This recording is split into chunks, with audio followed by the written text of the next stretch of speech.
What do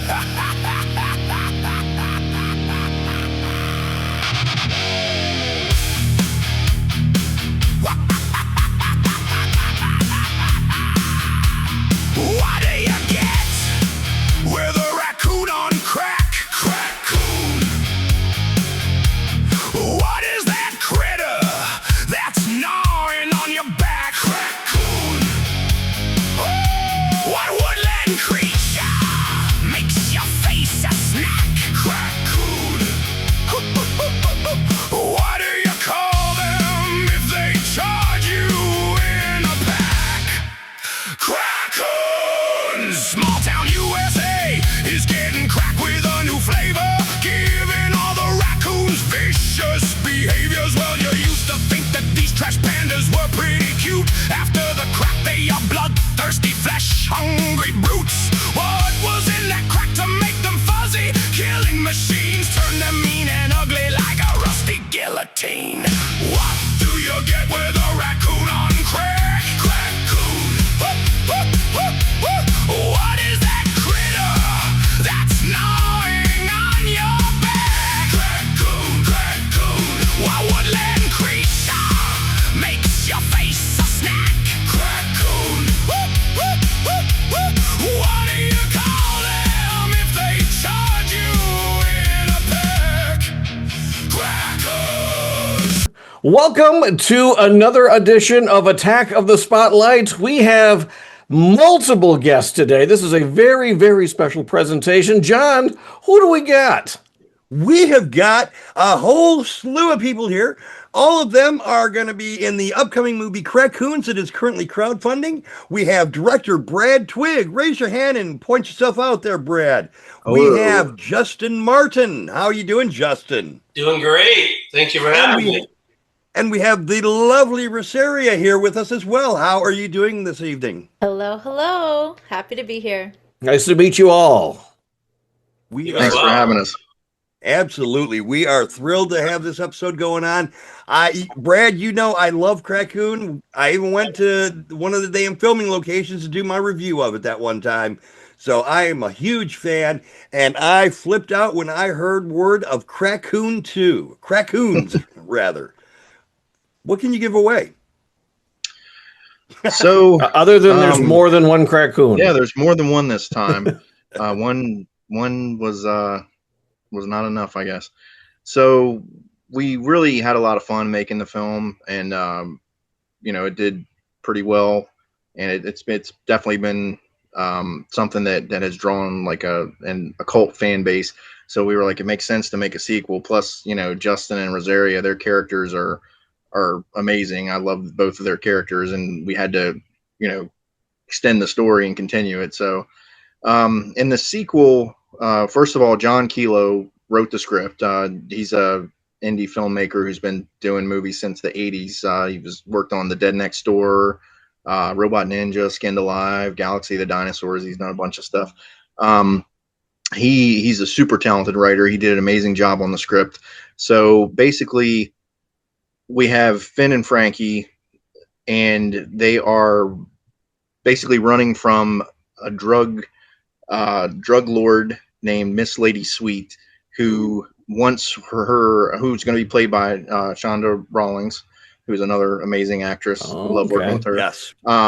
So she plays this crazy drug kingpin, and she wants the missing drugs from the first movie that Denny and Frankie lost when they tossed them out the window, and the raccoon and ended up eating them or whatever. Mm-hmm. So basically, she's hiring all these like hitmen and stuff to track down Frankie to get these missing drugs back, which Frankie doesn't have, and so he's kind of on the run trying to hide out. And Finn shows up and finds out about all this, so it's a whole big crazy thing. And then on top of that, we have new raccoons that I'll wait and let you see the movie to see how they kind of get into the mess this time. But we have a game warden that is going to be in the mix this time. He's trying to basically the mayor wants to have the big annual pepperoni roll festival, and he finds out that there's more. The raccoons are out again, and the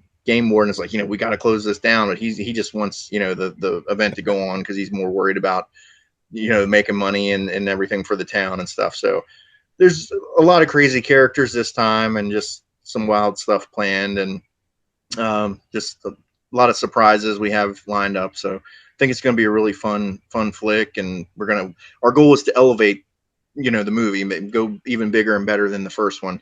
So we have a lot of cool stuff planned. So we're really hoping to make it. In what ways are you thinking to elevate it? More kills, bloodier kills, more graphics on the raccoons themselves? What are you allowed to tell us? So there's going to be, well, for one, more raccoons. So there's not just one this time, and definitely more gore, crazier kills. There's some really fun stuff we have planned that I don't want to ruin the movie, but there's some really cool stuff, especially during the finale that happens. But wackier characters. We just want to, the effects and stuff. I don't like CGI effects. I prefer practical. But there was, with the first movie, we had to do a few CGI scenes, and we were like, well, if we have to do them and we don't have a budget, let's make them look as terrible as possible. So it's like horrible graphics. So people would just get a laugh, when they see this thing. We tried to keep as much practical as possible. This time around, we don't want to use any CGI for the raccoons themselves. So our goal is to hopefully, everything will be practical with them, but fingers crossed, we'll see what happens. But we have a lot of really cool stuff. The kills are pretty wild and crazy. If we can, pull off the budget and everything, we have some pretty amazing kills. A lot of gore, a lot of wild stuff happening. There was a lot of wild stuff in the last one. The under the sheet scene sticks out. Yeah, that's a lot of people's favorite. Morgan did a really good job in that, and that's definitely won an award for that too. Really? She got an award for that. I don't remember what the category was. Best death scene. Yeah, best kill, best death scene, something like that. Yeah. Yeah, because it was funny, and then it was literally the acting really kicked in when it was like, because it went from cheesy funny to horrifically, just horrifying. Like that, and she's screaming and and I don't want to give a lot away, but it's well done. And Jamie did the special effects for that. She did a phenomenal job. Jamie and Daniel Brooks, he helped with that too. They both kind of just went wild in there with the blood and stuff, and I think it turned out really well. And of course, Morgan, her performance is amazing in that. So definitely happy with that scene for sure. I think it turned out great. Now for Justin and Rosario, when you guys finished rapping, when CRACKCOON rapped and the filming was done, did you anticipate a sequel? Were you thrilled to death when Brad contacted you and said, we're doing a sequel? How did the sequel come about for you guys? I'll let Rosie go first. Okay. I was absolutely thrilled when Brad reached out, and there was sort of just like a little sprinkle of an idea, and it got brought up, and I was super excited, and then it went a little quiet for a little while, and I'm like, oh, I wonder if we're gonna do it. And then Brad reaches back out and he's like, we're gonna do it. And then Justin and I got together and we took some promo photos of the photo that's on the Kickstarter campaign where I'm holding him. And that was sort of the group chat where I'm like, okay, this is happening. And when Brad edited the poster, or got whoever, I'm not sure who edited the poster, but Max Cave drew the poster. He was the artist that he took the picture and created the poster. Yeah. So when he sent that's when for me, I was like, okay, this is real. And I just like had this photo on my phone and I'm just like coveting it. And I'm like, okay, it's going to happen. It's going to happen. And yeah, the rest is history. I was just so excited. I love shooting CRACKCOON, and I'm very excited to start filming in June.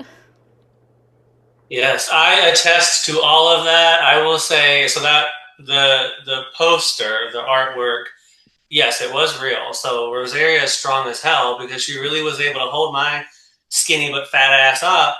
I'm 180 pounds, honey. I'm not a light muffin, okay? So she really was holding on to me. And, we did like 10, 15 jumps, didn't I, Rosaria? So by the time I was done, I was like, God, I'm sure your whole side of your body is just hurting. But it was a lot of fun. And we randomly like met up, halfway between both of us and like went into a hotel that had this like different area section of the hotel, like a ballroom and bar area. So we just literally went down one of the hallways, like, let's just shoot right here. But it was a lot of fun. I love the artwork. And same thing, I think I am excited. I think it's going to be epic because I know the second one is going to be much bigger and better than the first one. But I'm excited because I think this CRACKCOON might be the first horror film where I don't want to give too much away in other films, but where I actually make it.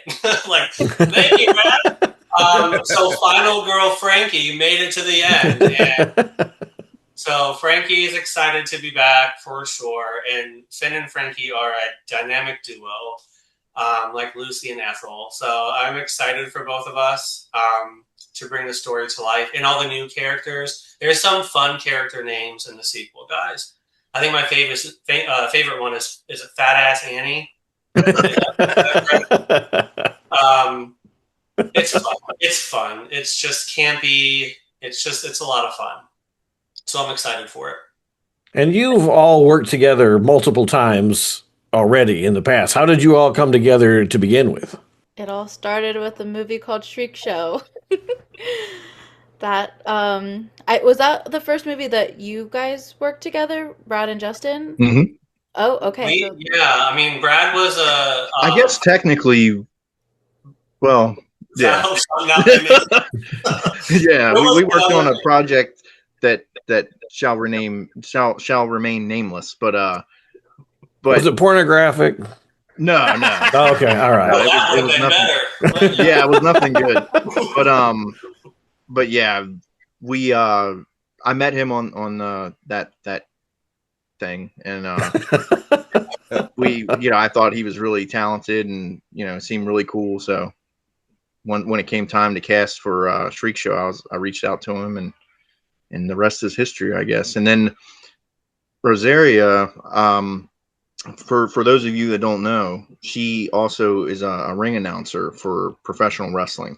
She works with different federations, and there was an actor that I worked that played a role in ShriekShow, Andy, who basically brought up, hey, I know this girl that's interested in acting and stuff, and so he kind of put us together, and then she did great in the movie, and Justin did great, and it's like when people are great people, super talented, it's like why you want to work with them again, and so I put them through hell each time, and for some reason they keep coming back. I don't know.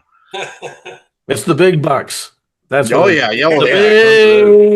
independent horror film bucks. Yep.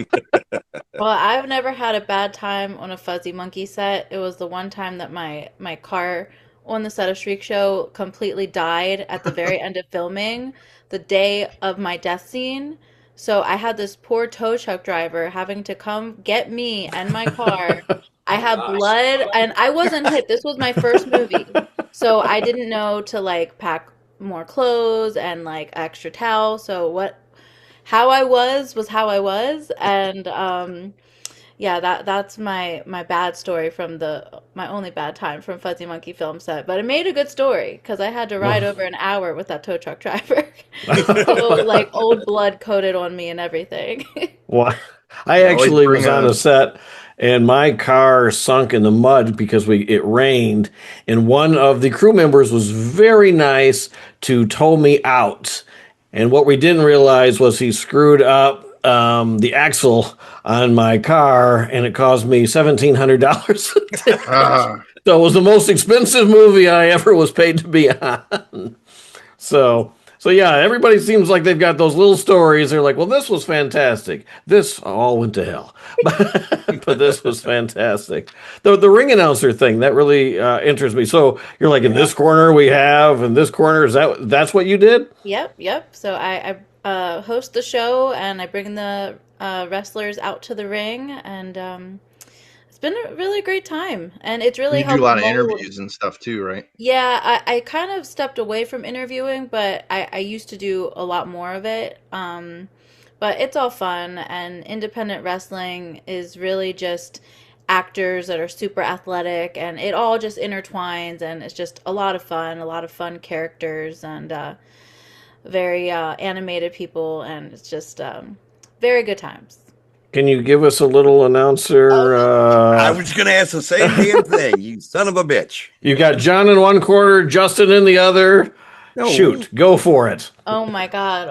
Okay, you're putting me on the spot.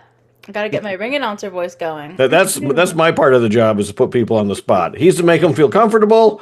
I'm here to put you on the spot. Oh my god. Okay. All right.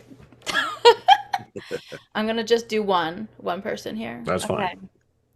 Introducing first, my favorite director ever, Brad Twigg. Yeah. The checks in the mail. There's a little. There you go. Little Very nice, very nice.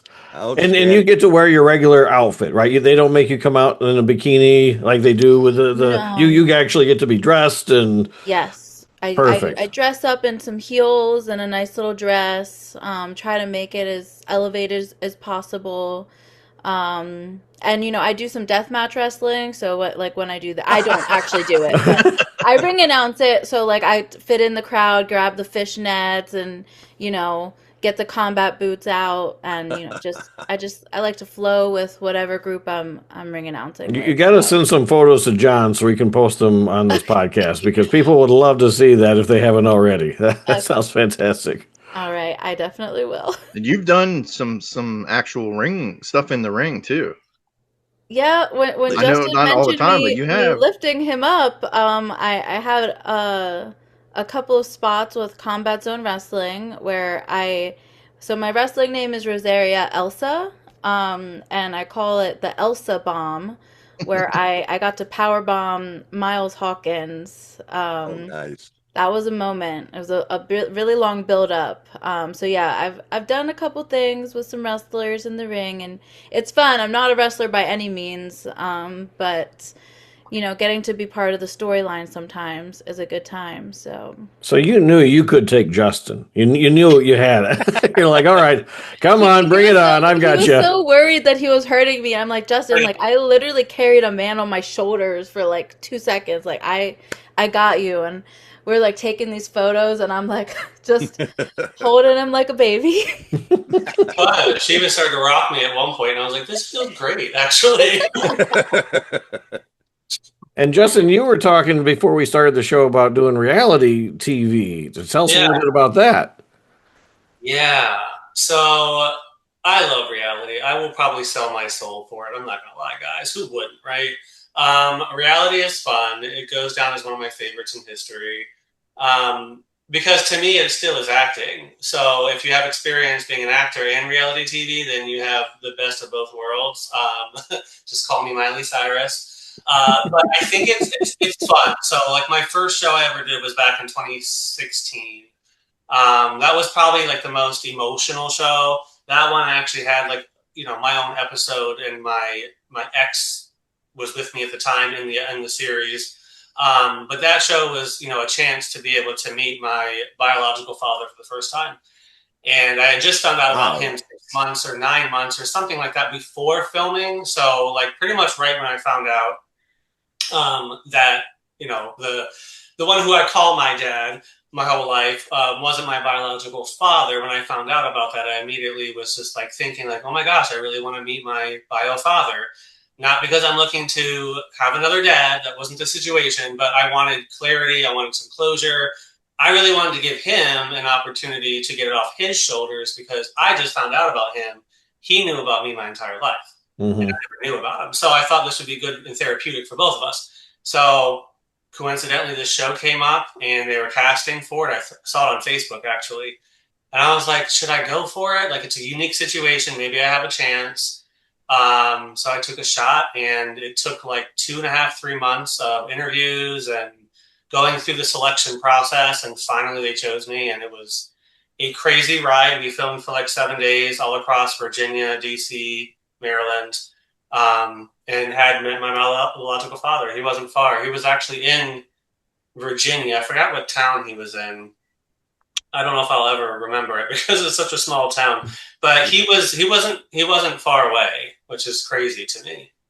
So that was an exciting but very emotional journey. And then, they fluff everything up on reality TV. So I had real tears. I was very emotional. They were edging me on, pushing me, prodding me, poking me, whatever. And I was just like, okay, guys, you're getting what you want. Leave me the fuck alone. Like, don't overdo it. You're already getting me to fucking cry on national television. Let me do my thing. But it was a lot. It was crazy. So that was an interesting one. Yeah.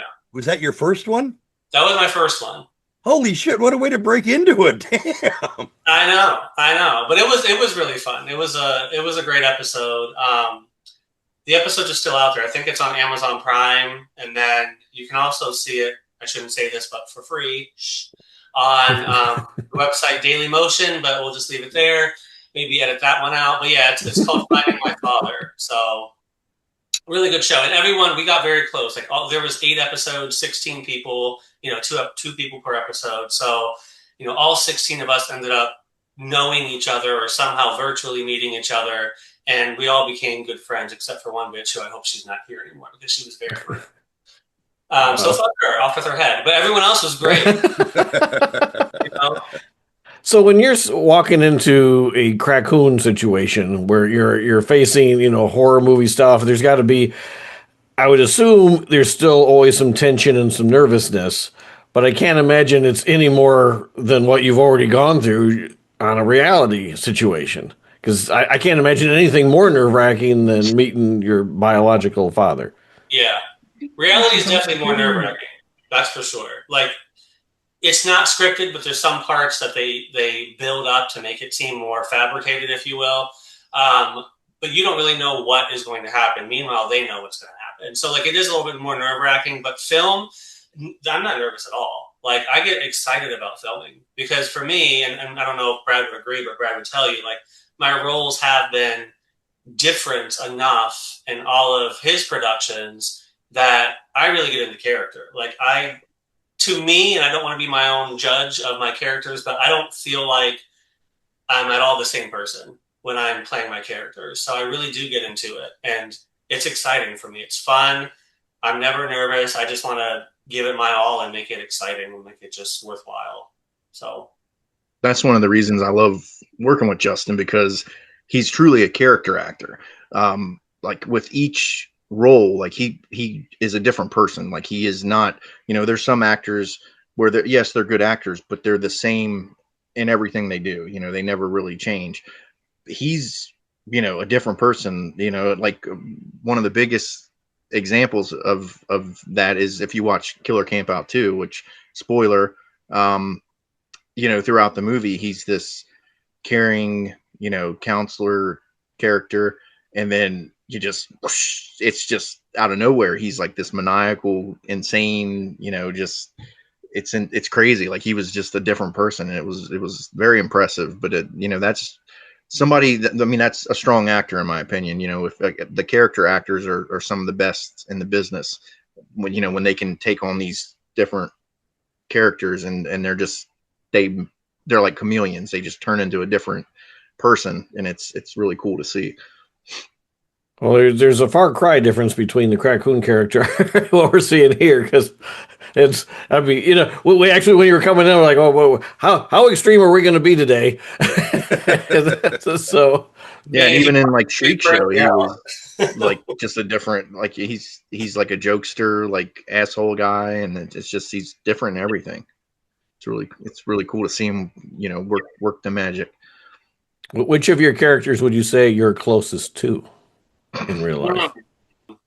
I do think the character I loved the most was probably a balance between Kyle in ShriekShow, and then Frankie in CRACKCOON. Frankie was over the top. I mean, he really gets on my nerves. But Frankie is definitely a love-hate relationship, because I would never have a friend like him. Like, I would hit him in the face.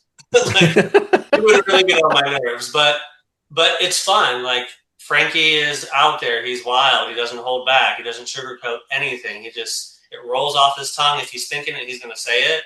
And he's just so freaking extra. For him, it's natural. Like, he doesn't realize how extra he's being. So I do enjoy being able to do that, because normally you have to be a little bit more reserved. So, are there roles that you've had where you're like, well, this is not me, but there was a time when maybe I would have been a little bit more like this?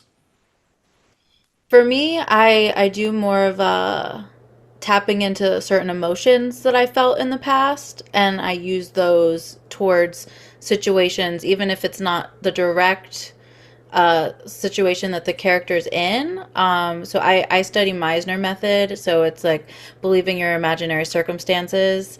And so I like to take different experiences from myself and use them in different places, if you will. Oh, that makes sense. Yeah, because it just seems like the ability, because there's such a dramatic change and shift in these movies, especially in horror. Because in a comedy, there's always going to be something funny happening, and in a drama, it's usually there might be some laughs here and there, but it's usually two-tone. But in a horror movie, you're supposed to start out, everything's fun, everything, life is wonderful, and then the next thing you know, you're screaming, you're running. And I always think that horror movies don't get enough justice at like the Oscars. I'll see, being attacked and being killed. There is so much acting involved in that, and they'll give it to somebody else because they cried more in a movie, in a drama. And I'm like, well, this person really had me believing that they were being killed. How is that not on the same par? And I've never understood the Oscars. It's very rare that any horror, unless it's Silence of the Lambs or a situation like that, Misery, where you get any experience, you get to be acknowledged for the work that you do. So hats off and applause to you two for being able to pull that off. But is horror your favorite type of genre? Is it the one that's easiest to break into? What would you all like to be doing if it wasn't this, or is this exactly where you want to be? For me, I will always be doing horror. I grew up watching horror. I love horror. I would like to challenge myself in as many different type of roles as possible, but like home base will always be doing similar like horror, campy, fun B movies. It's what I grew up watching. So of course I always want to elevate myself and, try something new and do a different character, which I'm happy and excited to do. But horror will always have my heart.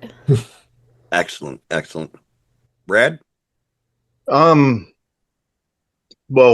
to talk about Rosaria, what she said here for a second, I would like to see her in a drama, actually, because one of the things that she's really good at is portraying emotion.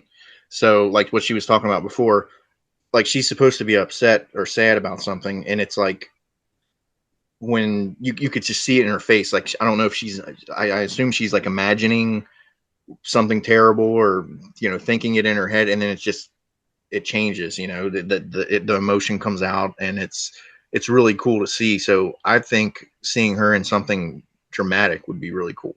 But for me, horror has always been my true, first love. Ever since I was a kid, not technically a horror movie, but monster movie. I watched the original King Kong. My mom said when I was 3 years old, watched it on TV, and every time a commercial came on, I would start crying. And I was just like, and when the movie was over, it was just terrible. Like she couldn't settle me down. And from then on out, Godzilla, all that stuff. And then I would watch Commander USA on the USA Network. Oh my God! Yes, Yeah. yes. And something I would like to do actually is an old school, like late 80s, early 90s action movie, like Chuck Norris style, you know, like the Canon films, flicks that I used to rent all the time, you know, American Ninja, stuff like that. I would love to do something like that. I think that would be really cool. But horror is always number one for me. You can make a horror or action film. Yeah. You combine them together. That's dramatic, so she can be in it. Silent Rage, man. Oh yeah, that's a good one. Silent Rage remake. Yeah, I don't know. It's maybe something similar, but I wouldn't want to. I would never remake a Chuck Norris movie. It's too. Yeah, and definitely not now. No. He would still kick your ass. He would. Yeah. Yeah, exactly. Roundhouse. He'd come down with some angel wings and karate chop your ass. Yep. What about you, Justin? Where's your heart lie in cinema? I love comedy. I really do. I think I have a niche for it, and I'm really big on like comedic timing as well. But in life, I'm a comedian. I like to make people laugh, have a good time. So it's easy for me. It comes natural. But you know, horror has been my avenue for the last, I don't know, 5 years or so now, 5 or 6 years. So I kind of feel like when you have the perfect blend, like CRACKCOON, it's great because you get the best. You have both situations, and it's easy to adapt and flip between, you know, those type of environments. So if I can get a horror comedy, that would be my ultimate.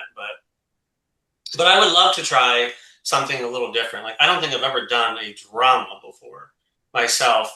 So that is something that I would like to try. And maybe retry, Brad will laugh at this, maybe try a Western, because the Western that I did or didn't do, you know, wasn't as great as what I hoped it would have been. So. The shitstern. Yeah, I would like another stab at that. But yeah, no, I'm honestly, I like to challenge myself. So I'm up for any genre, anything that's going to be more tough for me to do. I welcome it. So I'm with you, Justin. I love horror comedies. Comedy is my big thing, and I've done some of these crowdfunders, and when they give me a script, fantastic. I'll do the very best I can, but if they say ad lib, it's going to be somewhat funny. I can't write just a dramatic piece. There's got to be some sort of comedy in it. And I think, especially for a lot of horror movies, because a lot of what happens in horror movies are laughable to begin with. You're like, no, my God, what are you thinking? Don't do that. So when you add the comedic element to it on purpose, then you can kind of forgive everything else. You're like, okay, that's fine. This is what we're here for. So, and when you see a raccoon climbing out under a sheet, you know exactly where we're going, and you can't wait to get there. Horror comedy is definitely my favorite. And what you said, you know, you always kind of throw comedic elements into things. That's like, I could be trying to do something serious and I can't help myself. Like something like when you watch Killer Campout 2, for instance, it's more of a straightforward horror movie, but there are comedic elements, and there's things that we did and we ad lib a lot because we just, you know, I feel like with a movie, it's not one person, you know, it's a collaborative effort. And a lot of times the actors bring a lot of really great stuff to the table when they're, you know, coming up with ideas. I think my character would maybe say this, or what do you think if I try it this way? And it makes the movie better. But most of that stuff is comical. So it ends up, you know, really elevating the movie. And I love, you know, people are just throwing stuff back and forth at me, and we just come up with the greatest stuff, and it's just a lot of fun. Let's talk about this. You are open really to a lot of you're open to ad lib and not so much a stickler for this is what I wrote, you're doing it this way. No, not at all. I mean, I myself will come up with stuff while we're filming. I'm like, well, actually say this and do this, and the actors come up with it. It's a lot of fun, and like I said, there's things that I maybe never thought of that somebody will mention, and I'm like, that's great. You know, that's even better than what's here. So I actually encourage it. It's something I really like, and I feel like it, elevates. Not not every single thing is going to work, but I'll always at least try it. We'll do it. If it's something that I'm like, well, maybe, I don't know, but we'll do it this way, and we'll do it the way it's in the script. That way we have both options, and we'll see which one works out the best. But typically, I feel like it is a positive thing. It usually makes things better. No wonder the same people keep wanting to work with you over and over again. Because when you allow them that opportunity, and yeah, you might try it and it doesn't work, and you're like, well, that was my idea. Okay, fine. But if just the fact that you'll acknowledge it, give it a shot, and then let the end result speak for itself is fantastic. Because yes, a lot of people just. I wrote a commercial once. I wrote it. I was starring in it, and then the person who was it was for said, "Excuse me, that's not the line." And I'm like, "I wrote the line. I'm changing it." But he liked it so well the way I wrote it. I'm like, "Okay, I'll keep it the way it was." So I'm like, I did sell you on this script, so I'll keep it the way it was. But I just thought it was funny. I'm like, "What are you doing yelling at me? I'm the one that wrote it." So you never know. But I want to ask you about this incredible collection of DVDs and CDs that are behind you. Have you counted them? How many you got back there? I have no idea. There's quite a few shelves here.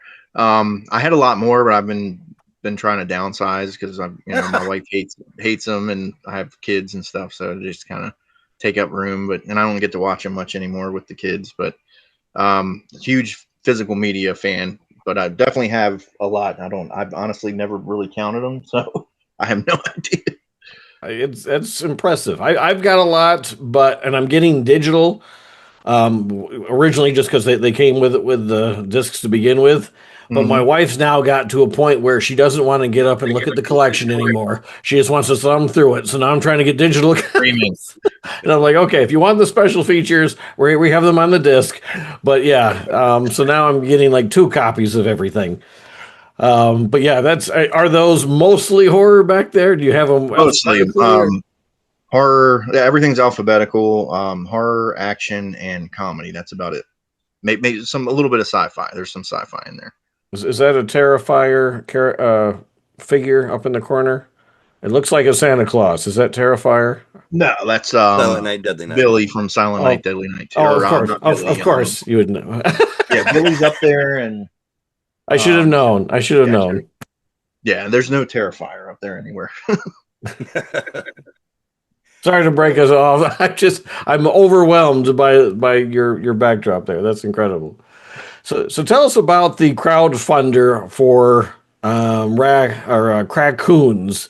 This is a make it or break it. It's all or nothing. The movie does not get made unless you get what you're asking for. What's your goal financially, and what are the perks that are available for those who are interested? So our actual goal is 20,000. That's our full on, to really make the movie the way, which is, it might sound like a lot to some, might sound like nothing to some. For a movie, it's nothing, but to me, that's still a lot of money. But to make the movie, and do it justice, and really, give it our all, and not have to, pull any punches, that's what we want to raise. So I set the goal actually through Kickstarter at 10,000, half of what we need. So I've never done a Kickstarter. I always did Indiegogo in the past, but when they got bought out, I've heard a bunch of horror stories, and not good ones. But everybody was like, other fellow filmmakers and stuff, they're like, do not use them again. It's going to be terrible. They don't give you your money. They take out, they said, I don't know if this is true, but one person said that they were actually, so something they did that I didn't care for was when you back a project, say you buy a Blu-ray or something from a crowdfunder, it'll pop up and say, do you want to add a tip? And most people are going to be like, oh, I'm tipping the people running the campaign. No, that is a tip to Indiegogo. And I don't know if this is true, but someone told me that when they had to do, their taxes for their Indiegogo campaign, the taxes were counted for all the tips that went to Indiegogo. They got hit with that. So like, it's just things like that. It's just another filmmaker, like he had to fight to get his money that he raised through his campaign. It took forever, and it affected the movie, and it was just a lot of horror stories. So I've seen other filmmakers use Kickstarter, and they've been, had good experiences with it. So I was like, let's give it a shot and try it. The only thing that is, the downside of that is it's all or nothing.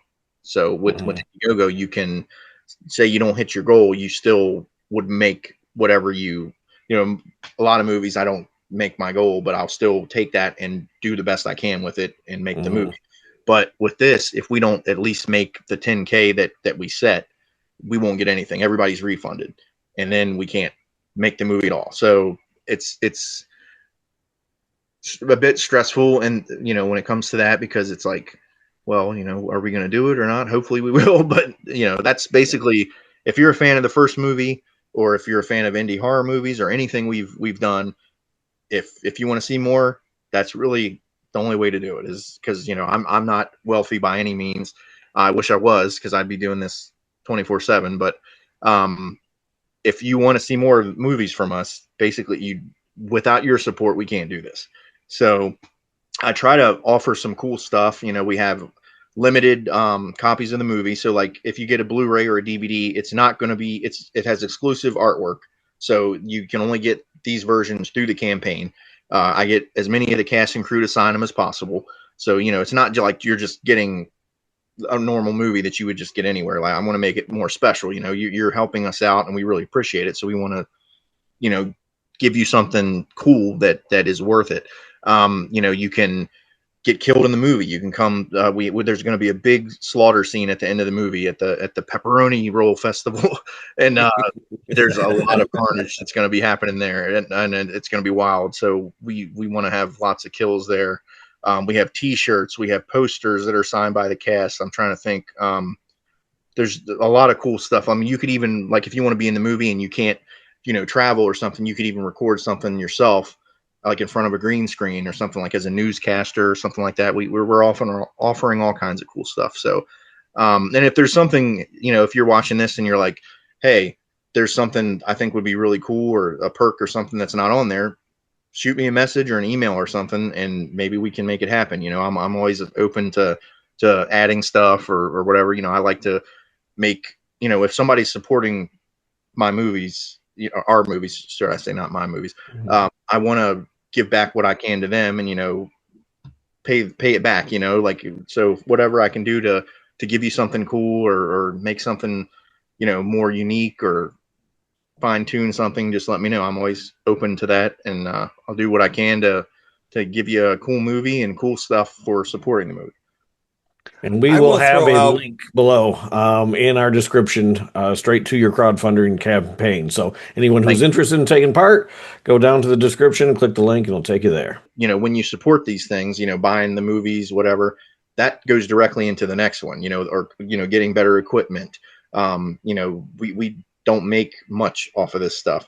It's not that this is not what I do for a living. I wish it was, but that there's no, it's without you guys, supporting us there, we can't do this stuff. So it really is important, and other fellow indie filmmakers, there's a lot of great filmmakers out there who, do the same thing. And I try to support other filmmakers as well and stuff. I do this stuff myself. I go to a convention and there's somebody, has a movie, looks cool, or whatever. I'll buy a copy, cause I know how it is. But with our stuff, really, that's without that, there's nothing. We can't do this. So it's to those of you who do support us and get our movies, even if when streaming the movies, whatever, we really appreciate it from the bottom of our hearts, and it really means a lot to us.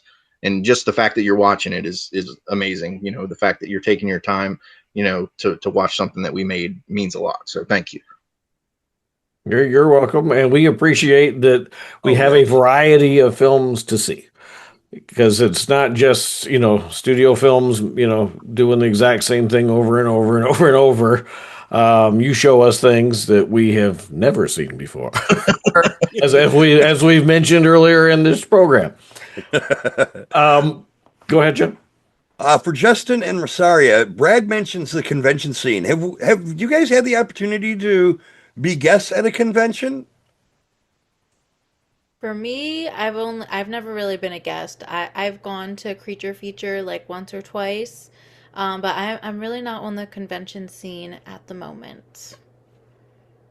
I would say the same. I mean, I've joined alongside Brad, at a Fuzzy Monkey booth a couple times to promote and just talk to the crowd and bring people in and sell merch and stuff like that. So yes to that, but otherwise, no. I like conventions, but I go for the camaraderie, to meet with fellow actors and just have a good experience and a good time, and just really see who's there, the who's who at the conventions, if you will.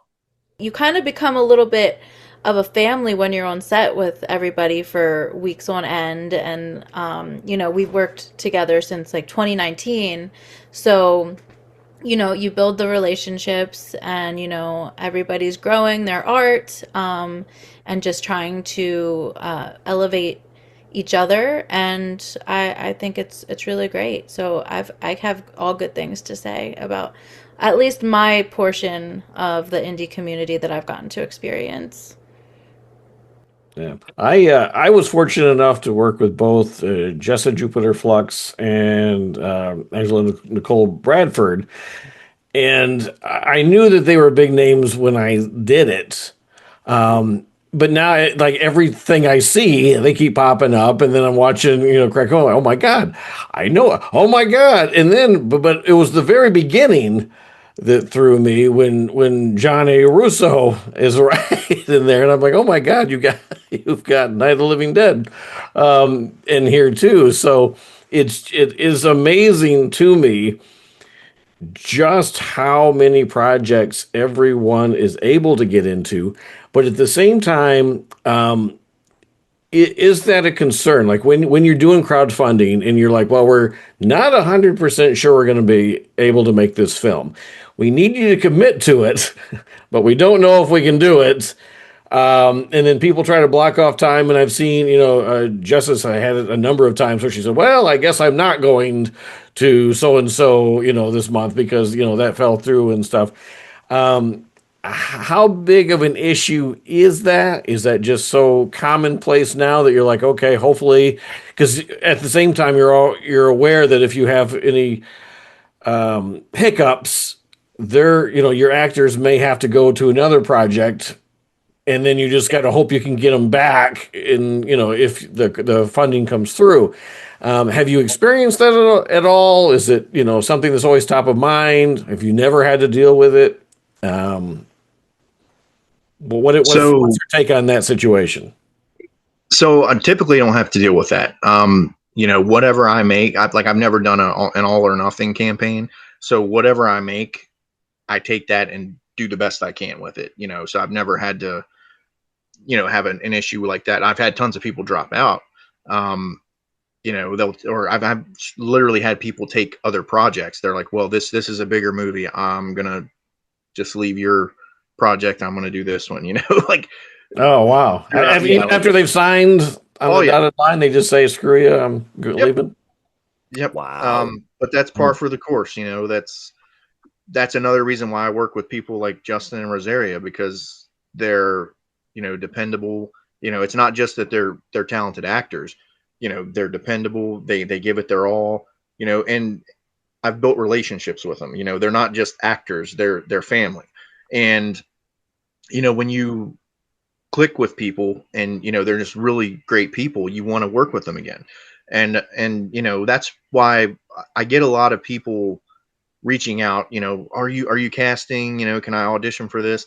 And sometimes I will, take auditions, but for the most part, I tend to kind of work with people I've worked with before, because, I'll be like, well, I feel like this person, a lot of them, I don't even have them audition, because I'll be like, well, I can see so-and-so playing this part, or, this person would be great for this.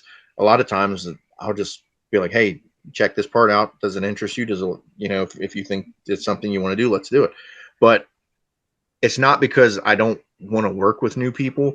It's just I've been burned so many times. You know, a lot of times when I've had movies where literally so many people drop out. You know, Killer Campout 2, like so many people dropped out, and the effects artist for Killer Campout 2 dropped out like right before we were going to film. It was like man, before it was a new person I'd never worked with. So, you know, that's where that kind of thing comes in. Like we just kind of threw stuff together for Killer Campout 2, and I think it turned out great. But and as far as, you know, actors dropping out and recasting, it was all for the best.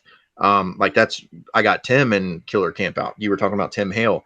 The original actor that was going to play that part dropped out, and that actor would not have even remotely done the justice to that role that Tim did. Tim took that role and just, you couldn't pick a more perfect person for that role.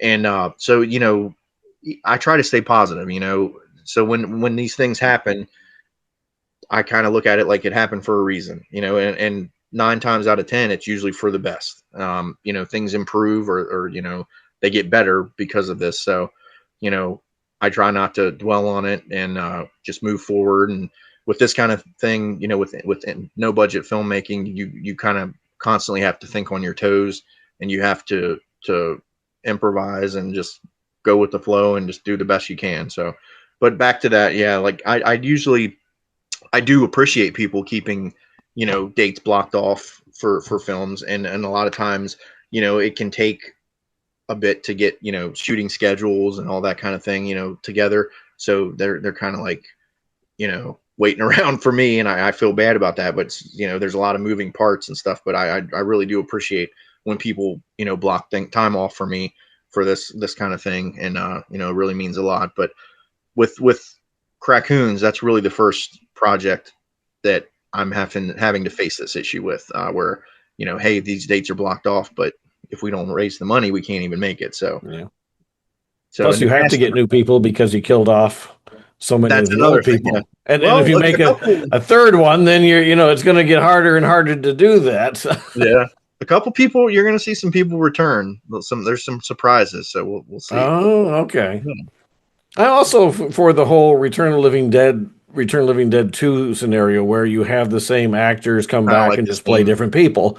It's like, you know, that's, as long as you're acknowledging that, fine. You know, people want to see the same people come back. That's, you know, I'd bring everybody back if I could. You know, like I like there's so many people I wanted to bring back for part 2, but it's like, you know, you can't just bring the whole cast back. It just doesn't work that way. So, but there are, you know, some like I said, there's some surprises. So if we get to make the movie, you'll see some people return in various ways.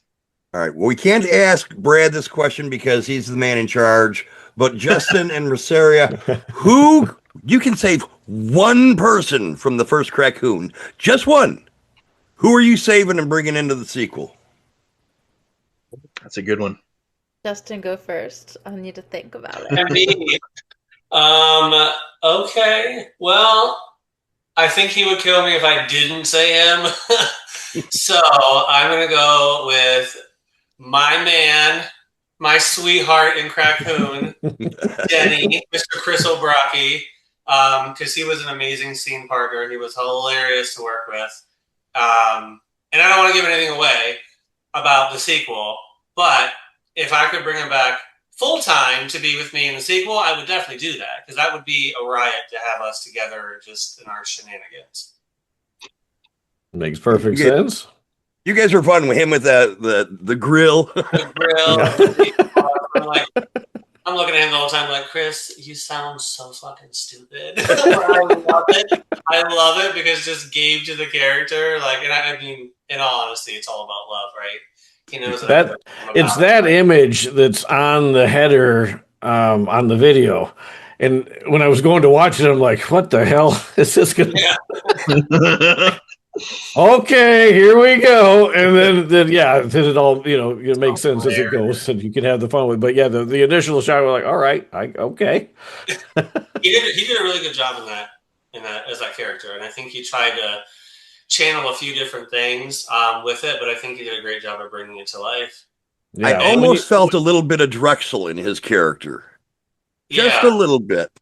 Yeah. When you're given a character like that, you got to go all out for it and just have as much fun with it as you possibly can. And that's exactly what you got. You have to. And that's why I feel like at first, I don't know if I wanted to be as insane as Frankie is and like loud and rambunctious and crazy. But I noticed that Chris's character wasn't quite that level. So I'm like, okay, well, if you're going to sit down here, bitch, I'm going to sit up here. And we're going to make it work, right? I'm going to be the insane little brat on your shoulder going crazy, while you can be more reserved. But I think it worked out really well. So I would say Chris for sure. Okay. Okay, for me, it would have to be Angel Bradford because she was really like the only friend that was half nice to me out of all the castmates with the friendship of Finn. I can't remember her character's name, but her character was, trying to look out for me and, and she's a great girl and super fun to work with. So I guess Angel would be my person to bring back. And isn't that always the case with Angela? Isn't she always the nice one while everyone else is a shithead? Because they were nasty to you. They were. Everyone was mean. She was the only one. These are her friends? Yeah, I've only seen so far one of hers where she is not the nice one in the group. But in real life, I didn't actually share a scene with her, but she just came over and wanted to get to know me and was very nice and polite and talking. I'm like, you are the sweetest person, And then she started telling me about this horror movie she wanted to make. And I'm like, oh my God, that's disgusting. And she's like, well, it's just something that's bobbing in my head. I'm like, okay, well, you're definitely in the right business. But just from this conversation, that's not what I would have expected from her. So yeah, she is so sweet. What other cast members have you really gotten along with real well and you would absolutely love to work with again for all three of you? My sister in T-REXORCIST, Christina Santiago. She turned into my real life sister. That was a really great time filming T-REXORCIST. So another Brad Twigg film coming soon. I hate them all. I'm just kidding. No, I love everybody. My opinion is very biased. I love everybody. It's hard to choose one, but I definitely think Christina, I didn't do a film with Brad in. I did a film with her, the same person that Rosaria just mentioned, in another production that's coming out at some point this year or next year. So we have good chemistry together, so definitely Christina. But in the Fuzzy Monkey family, before Rosaria, my on-screen wife has always been Yasmin Kuda, and I love Yasmin. She is like a little sister to me, and when we're together, we're like giggle monsters. We just can't stop laughing and doing gay shit together. So it's just great. I love Yasmin. She's been out of the scene for a little bit now as far as acting, but I would love to bring her back in and, re-pop that Fuzzy Monkey cherry, if I may. I second that. Yes. She played my sister in Killer Campout too, and I second that. Come back, Yasmin. Yes, she's on board to come back. So yeah. Okay. I agree actually with both of them. Yasmin, I love working with Yasmin.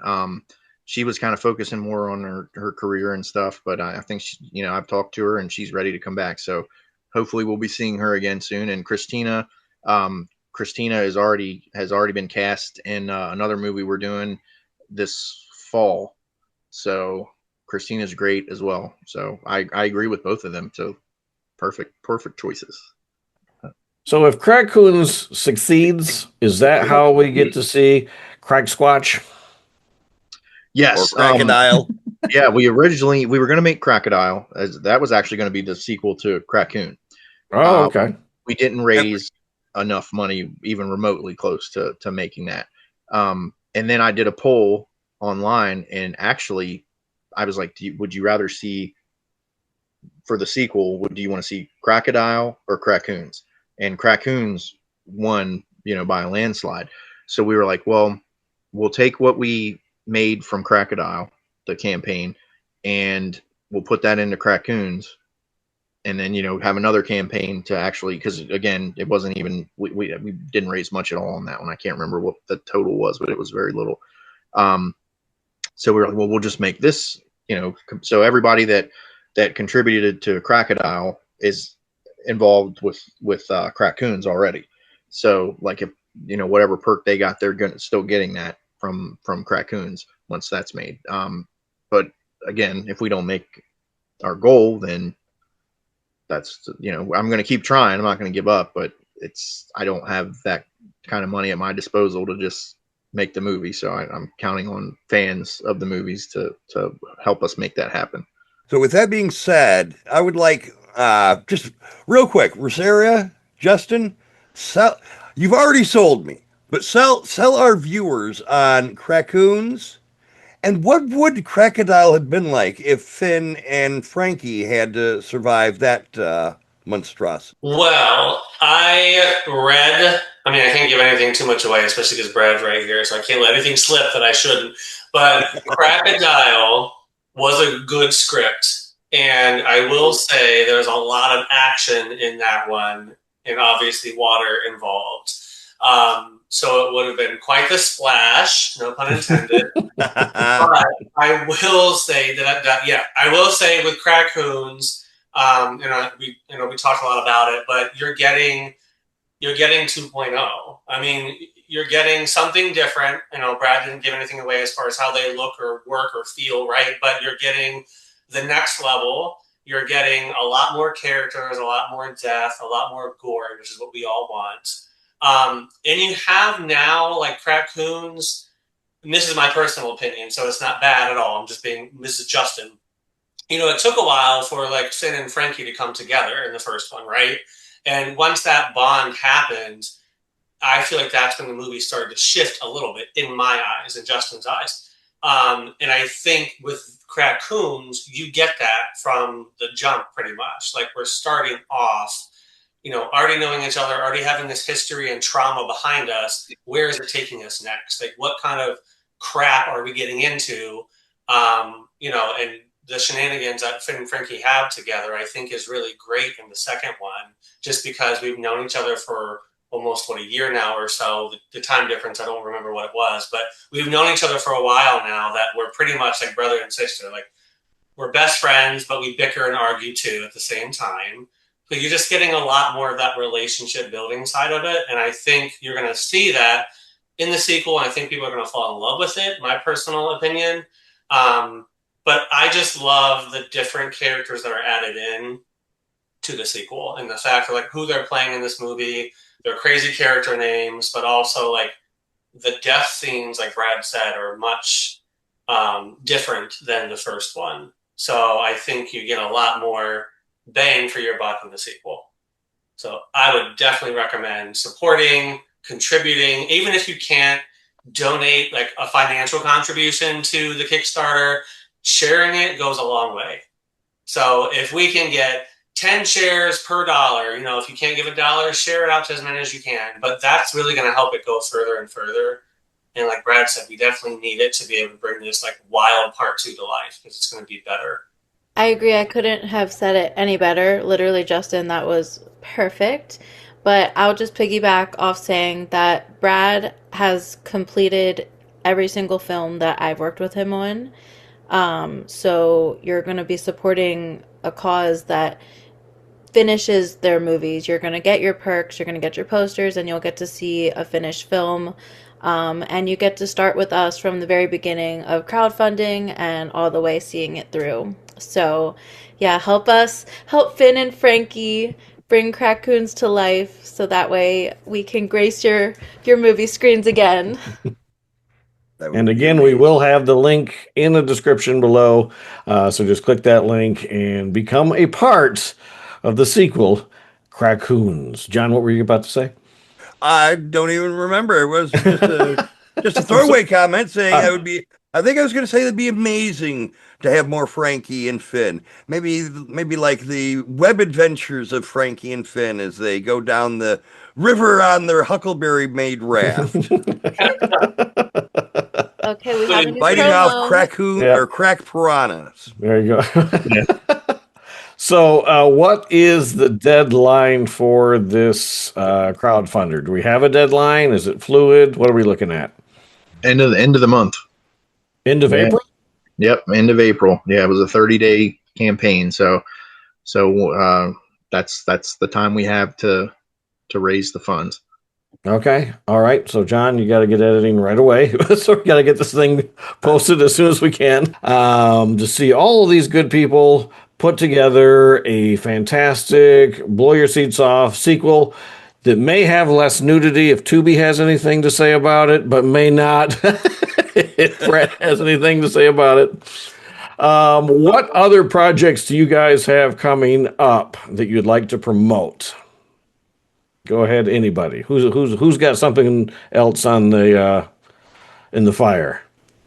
Right now, Crackcoons is what I have on my horizon. So, I'm always auditioning, always working. But for now, Crackcoons has my undivided attention. All right, Justin. Anything else going on with you?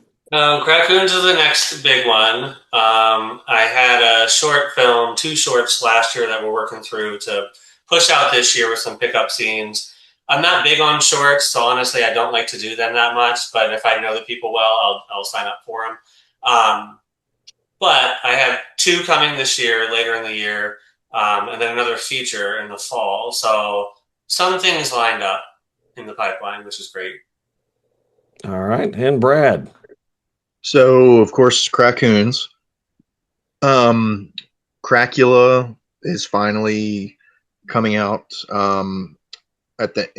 Here, I guess towards the end of the month, I'm doing a convention, a horror convention, SCREAMIVERSE in Roanoke, Virginia.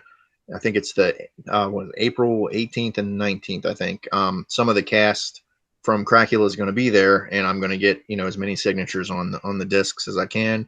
And then I'm going to go ahead and all that's going to start getting mailed out at the end of the month. We have T-REXORCIST and Halloween Hell Night, which have both been shot. Those actually were delivered to the editor today. He received a hard drive today. Ronnie Sorter, he was the editor of Crackcoon. He is editing both of those movies, and those hopefully will be coming out here fairly soon. So those are shot and everything, just being edited now. And then of course there's going to be post-production and all that, especially with T-REXORCIST. We're using stop motion dinosaur animation, like old school. Oh, nice. Okay, there's the King Kong. Yep.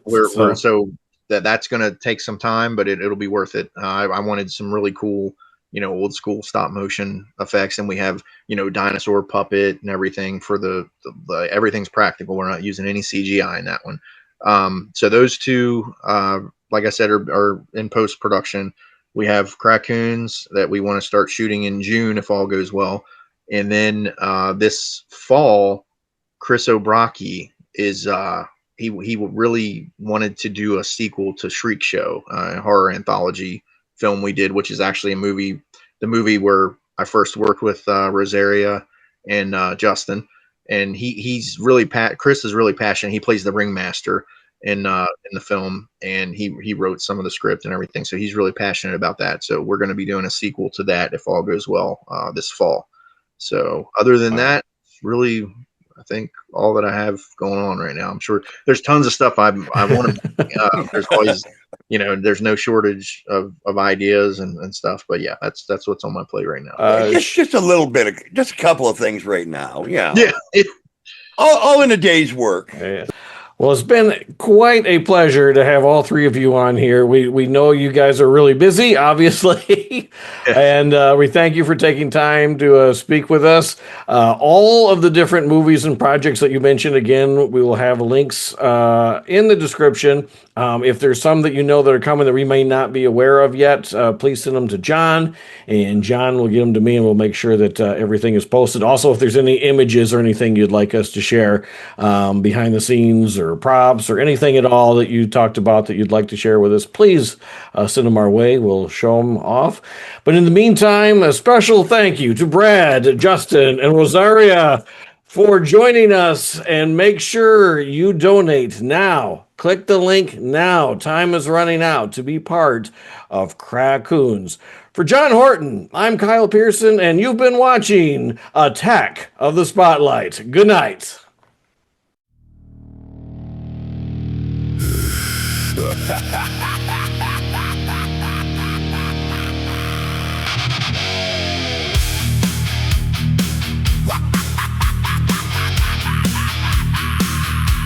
What do you get with a raccoon on crack? Crackcoon. What is that critter that's gnawing on your back? Crackcoon. What woodland creature makes your face a snack? Crackcoon. What do you call them if they charge you in a pack? Crackcoons! Small town USA is getting cracked with a new flavor, giving all the raccoons vicious behaviors. Well, you used to think that these trash pandas were pretty cute. After the crack, they are bloodthirsty, flesh-hungry brutes. What was in that crack to make them fuzzy? Killing machines turn them mean and ugly like a rusty guillotine. What do you get with a raccoon on crack? Crackcoon. What is that critter that's gnawing on your back? Crackcoon, Crackcoon. What woodland creature makes your face a snack? Crackcoon. What do you call them if they charge you in a pack? Crackers. Run to church, drop down to your knees and make good with your savior. With Crackcoons clawing at the door, maybe he'll do you a favor. Lock your doors and your windows, it's gonna be a long